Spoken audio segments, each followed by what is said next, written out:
अस्सलाम वालेकुम। मैं तुहाडा लक्की भाई अपनी ही जाति चैनल तो तुहाडे नाल गल कर रहा। अज का जिहड़ा ना मौजू जिहड़ा हैगा ना वो हैगा वा कि जिहड़ा ना भरा भरा ते शरीक शरीक जिहड़े बनदे भरावां तो शरीक किदों बनदे आ।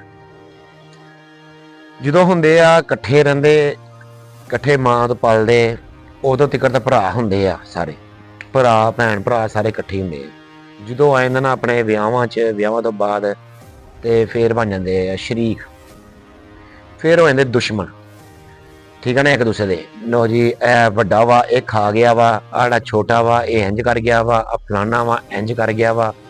जे 3-4 भरा होण फिर तो फसाद ही घर दे विच बहुत बहुत फसाद देखे, बड़े बड़े देखे। सब तो ज्यादा इहदे विच मार पैंदी है वड्डे भरा नूं।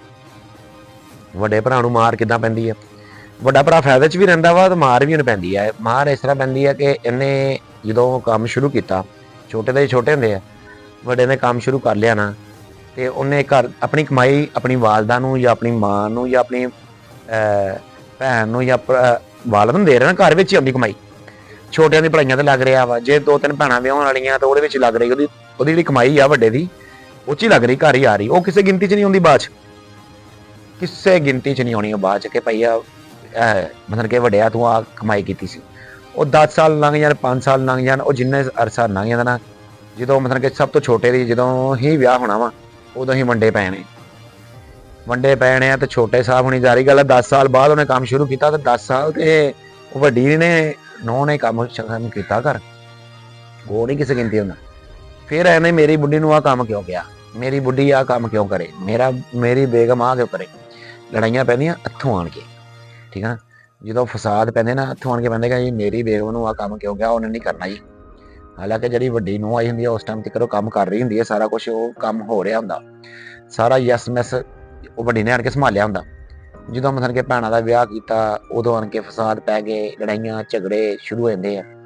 ਇਹ ਮੈਂ ਇਹ ਕਰ ਰਿਹਾ ਮੈਂ ਕਿ ਆਪਣੇ ਵਰਗੇ ਲੈਵਲ ਦੇ ਬੰਦਿਆਂ ਦੀ ਗੱਲ ਕਰ ਰਿਹਾ ਆ, ਜਿਹਨੂੰ ਕਹਿੰਦੇ ਆ ਕਿ ਥਰਡ ਕਿਸਮ ਦੇ ਬੰਦੇ, ਉਹਨਾਂ ਦੇ ਜਿਹਦੇ ਵਿੱਚ ਬਹੁਤ ਅੱਛੇ ਬੰਦੇ ਵੀ ਹੈਗੇ ਜਿਹਨਾਂ ਦੇ ਵਿੱਚ ਬਹੁਤ ਜ਼ਿਆਦਾ ਇਸ ਚੀਜ਼ ਦਾ ਰਹਿੰਦਾ, ਯਾਨੀ ਕਿ ਇਤਫਾਕ ਬਹੁਤ ਰਹਿੰਦਾ। ਇਤਫਾਕ ਵਰਗੀ ਰੀਸ ਕੋਈ ਨਹੀਂ ਹੈਗੀ। ਜੇ ਬੰਦਾ ਕਹੇ ਨਾ ਕਿ ਇਤਫਾਕ ਵਰਗੀ ਰੀਸ ਬੰਦਾ ਆਮ ਕਰ ਲਵੇ, ਕਦੀ ਵੀ ਨਹੀਂ ਕਰ ਸਕਦਾ। ਜਿਹੜੀ ਰੀਸ ਇਤਫਾਕ ਦੀ ਹੁੰਦੀ ਨਾ ਉਹਦੇ ਵਿੱਚ ਕੋਈ ਨਹੀਂ। ਲੇਕਿਨ ਮੁੜ ਕੇ ਉਹੀ ਭਰਾ ਅਕਸਰੀਅਤ ਨਾਲ ਮੈਂ ਕੀ ਦੇਖਿਆ ਕਿ ਜਦੋਂ ਵਕਤ ਗੁਜ਼ਰ ਜਾਂਦਾ, ਬੁਢਾਪਾ ਆ ਜਾਂਦਾ ਉਹੀ ਭਰਾ ਜਿਹੜੇ ਇੱਕ ਦੂਸਰੇ ਨੂੰ ਬੁਲਾਉਂਦੇ ਨਹੀਂ ਨਾ ਹੁੰਦੇ ਜਵਾਨੀ ਦੇ ਵਿੱਚ। ਜਵਾਨੀ ਦਾ ਜਿਹੜਾ ਕੁਛ ਅਰਸਾ 20 ਸਾਲ ਜਾਂ 25 ਸਾਲ ਉਮਰ ਆ, ਉਹ ਨਹੀਂ ਬੁਲਾਉਂਦੇ ਇੱਕ ਦੂਸਰੇ ਨੂੰ। ਉਹ ਚਾਣ ਕੇ ਹਰ ਦਾ ਨਹੀਂ ਕਹਿੰਦਾ, ਬਹੁਤ ਸਾਰੇ ਖਾਨਦਾਨ ਨਾ ਇੱਕ ਦੂਸਰੇ ਤੋਂ ਲਹਿਦਾ ਜਾਂਦੇ, ਜੀ ਜਗ੍ਹਾ ਵੰਡੀ ਗਈ, ਕਿਸੇ ਮਕਾਨ ਵੇਚ ਲਿਆ, ਕੁਛ ਕਰ ਲਿਆ ਇੱਦਾਂ ਹੋ ਗਿਆ। ਜਦੋਂ ਬੁਢਾਪਾ ਆ ਗਿਆ ਤੇ ਉਹੀ ਭਰਾ ਜਿਹੜੇ ਲਹਿਦਾ ਹੋਏ ਨਾ, ਜਿਹੜੇ ਉਹ 20-25 ਸਾਲ ਇੱਕ ਦੂਸਰੇ ਨਾਲ ਬੋਲਿਆ ਨਹੀਂ ਹੁੰਦੇ, ਮੁੜ ਕੇ ਇਕੱਠੇ ਬੈਠੇ ਹੁੰਦੇ। ਉਹ ਭਰਾ ਕੋਈ ਹੀ ਬੈਠਾ ਹੁੰਦਾ, ਠੀਕ ਹੈ ਨਾ। ਕਿੱਥੋਂ ਬੈਠਾ ਹੁੰਦਾ ਕਿ ਭਰਾਵਾ ਮੇਰੇ ਕੋਲ ਜੋ ਕੁਛ ਵੀ ਹੋ ਗਿਆ, ਜਿੱਦਾਂ ਵੀ ਹੋ ਗਿਆ, ਉਹ ਗੱਲਾਂ ਬਾਤਾਂ ਫਿਰ ਹੋ ਰਹੀਆਂ, ਸਾਰਾ ਮਤਲਬ ਉਹਨਾਂ ਦਾ ਨਿਜ਼ਾਮ ਚੱਲ ਰਿਹਾ, ਫਿਰ ਭਰਾ ਨੇ ਕਿ ਉਸ ਚੀਜ਼ ਨੂੰ ਸਮਝ ਰਹੇ ਹੁੰਦੇ ਆ।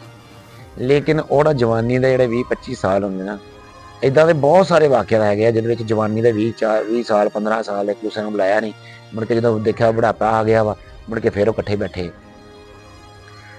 ਸਮਝ ਜਾਓ, ਇਹ ਚੀਜ਼ ਸਮਝਾਉਣਾ ਚਾਹ ਰਿਹਾ ਤੁਹਾਨੂੰ, ਜਿਹੜੀ ਮੈਂ ਚੀਜ਼ ਸਮਝਾਉਣਾ ਚਾਹ ਰਿਹਾ ਕਿ ਆੜੇ 20-25 ਸਾਲ ਇੱਕ ਦੂਸਰੇ ਭਰਾਵਾਂ ਤੋਂ ਤੁਸੀਂ ਜ਼ਾਇਆ ਕਰ ਦਿੰਦੇ ਨਾ, ਜ਼ਿੰਦਗੀ ਦਾ ਤਬਾਰ ਕੋਈ ਨਹੀਂ, ਜ਼ਿੰਦਗੀ ਪਤਾ ਨਹੀਂ ਕਿੰਨੀ ਹੈ ਕਿੰਨੀ ਨਹੀਂ ਹੈਗੀ। ਲੇਕਿਨ ਸਮਝ ਜਾਓਗੇ ਉਹਦਾ ਅਰਸਾ ਤੁਸੀਂ ਭਰਾਵਾਂ ਤੋਂ ਲਹਿਦਾ ਹੋ ਕੇ ਗੁਜ਼ਾਰਦੇ ਆ, ਭੈਣਾਂ ਤੋਂ ਲਹਿਦਾ ਹੋ ਕੇ ਗੁਜ਼ਾਰਦੇ ਆ, ਠੀਕ ਹੈ ਨਾ, ਉਹ ਨਾ ਜ਼ਾਇਆ ਕਰਿਆ ਕਰੋ ਜ਼ਿੰਦਗੀ ਦਾ ਹਿੱਸਾ। ਤੁਸੀਂ ਸਮਝ ਜਾਓ ਇਸ ਚੀਜ਼ ਨੂੰ ਕਿ ਨਾ ਕਿ ਭਰਾ ਭੈਣ ਜਿਹੜੇ ਨਾ ਇਹ ਇੱਕ ਤੁਹਾਡੇ ਨਾਲ ਮੋਢਾ ਲਾਉਣ ਵਾਲੀਆਂ ਚੀਜ਼ਾਂ ਵਾ, ਨਾ ਕਿ ਇਹਨਾਂ ਨੂੰ ਪਰਾਂ ਸੁੱਟਣ ਵਾਲੀਆਂ ਚੀਜ਼ਾਂ ਵਾ।